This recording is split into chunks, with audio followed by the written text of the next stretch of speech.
Tell us about the play. You know, Yeah. What exactly happened? Okay, so here's what happened. Late, we made Isaac Taylor Stewart the starting corner. Okay, so, as a backup, he was on every special team. Okay, he's a really good player. So, I was like, sure. So I switched. I put Chase Williams on kickoff return. I put Jaden Williams on kickoff. Isaac stayed on punt return. So you had to replace him on basically every team. No, well, yeah, exactly. On at least on two of them, at least, right? Which was easy to do. We had trained guys, and you put them in. Okay, and here's the bottom line. This is what I told the players. Number one, I apologize to Bayless because I feel really bad that play got called back. And number two, as an explanation, you have to know one thing. I don't know these guys as numbers. I know them as people. Okay? So I took Isaac out and put Chase in. And I never thought twice about it. I knew I had a numbering issue on punt return with the 2 6s. I knew I had a numbering issue on kickoff with the 2 1s. And numbering is always going to be an issue at USC with all our retired numbers, plus the sacredness of 55 and, those types of things. And I can tell you in my whole career, I've made a lot of different mistakes and never that one. Never? Okay. But, it happened. And it is what it is. It's just kind of an unfortunate error because I think it's, in your business, I guess you'd call it an editing error. When you self-edit, you don't see what you know what's supposed to be there, not what's there. So, bottom line is it falls on my, domain, and I should have caught it. The other question is, what was going on with Ben? I thought he played great. He was awesome. He executed the game plan. We asked him to drop punt in that game just for accuracy. Because the number one thing that you do when you're a directional punting team is you need accuracy. Okay? His drop punts don't necessarily go, as far as maybe the spirals. But in the first, one of the things that's happened around here is at least all the people watching have his ticket punched to the next level. That was his first football game of his life.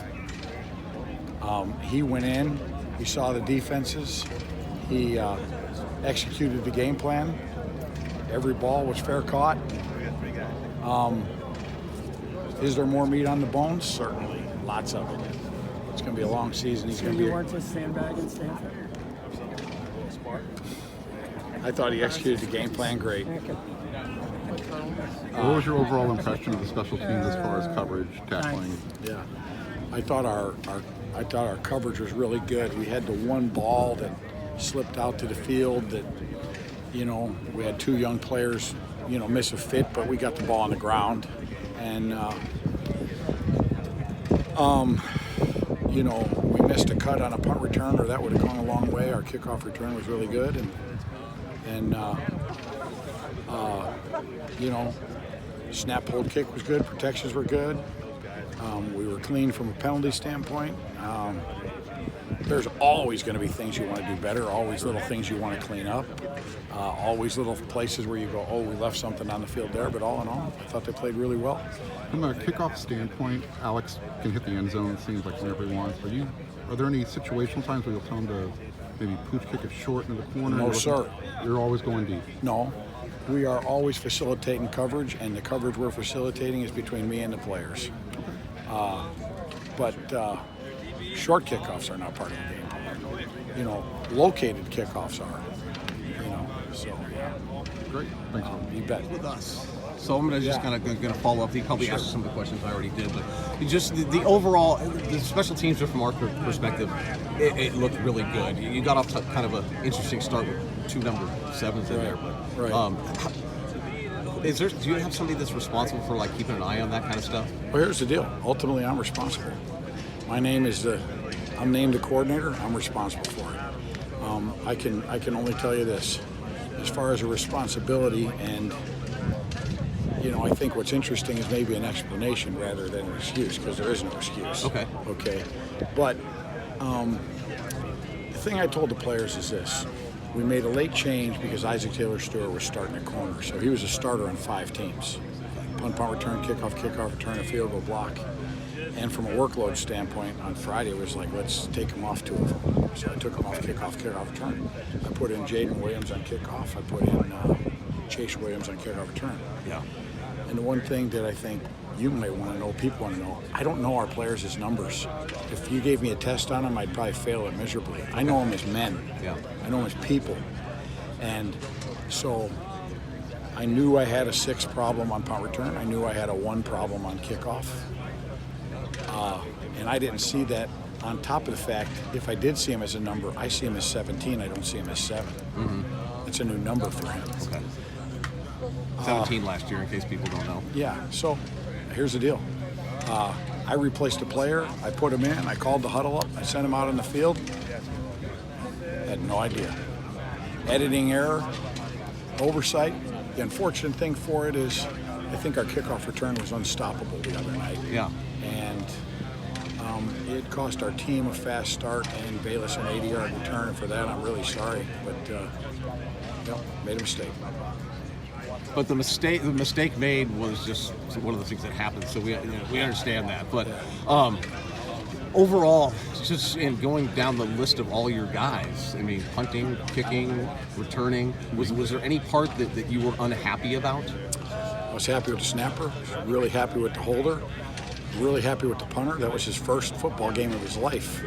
You know, like I've said, you listen to people here and they've got his ticket punched to the next level. Yeah. That was his first football game of his life. Played great. Managed the field goal team, did the holds, Chase kicked great. I thought Alex kicked off well, but not near as well as he can. Yeah.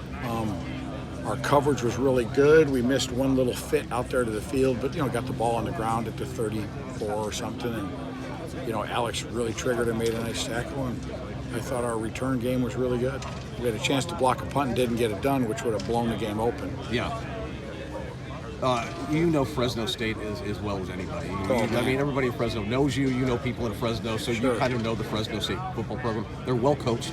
They were 12-2 last year. They are a top 10 defense in the nation. Just give us some perspective on who you actually faced on Saturday. Well, I was there 14 seasons or 14 years, and anybody, anywhere, anytime.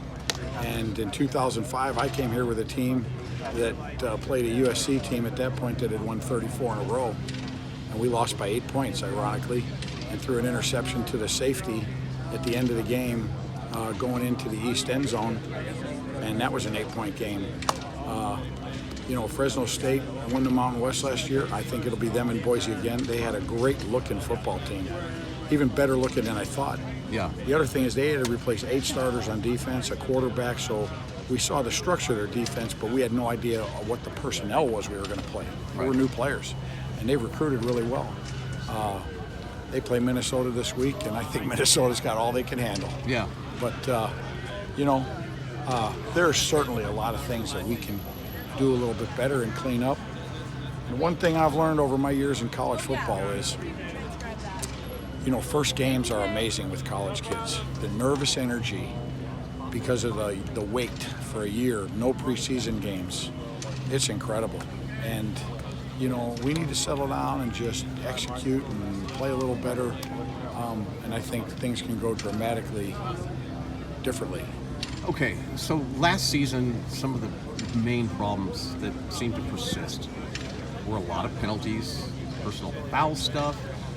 It just seems like there was a lot of undisciplined players. You've lost some players and you've gained some new coaches. The one thing that stood out was you had 4 penalties. Right. No personal foul stuff. There was nothing that players brought on themselves. How happy are you guys as a staff about that part? Well, that we're very happy with it, and it's something that's got to continue. From a discipline standpoint, I mean, we had a holding call on Eric Cromanhope, and if you're going to call holding on that play, you're going to call holding on every play. Okay. But that negated a run. We had an accidental hands to the face, a helmet slipped up, and so. But that was a those 35-yard pass. Yeah, and that was So, the bottom line is those weren't discipline penalties. Those were judgment calls that happened during the execution of a hotly contested football game. you know, false starts, the illegal formations, late hits, personal fouls. You know, they weren't there, and it was a clean game. And you know, it's something we got to continue to do. But really happy about that. John Baxter. Hey, it was fun watching your guys. Hey, a win's a win, and you know what I know being on the inside of this profession is, you know, the word easy and the word football don't go together. Okay, I mean the other team is there and they've got helmets and shoulder pads and they've got pride, and you know I'm glad we got the W, and you know we're moving on to correct the things we got to correct and work to beat Stanford. We'll see you on Saturday.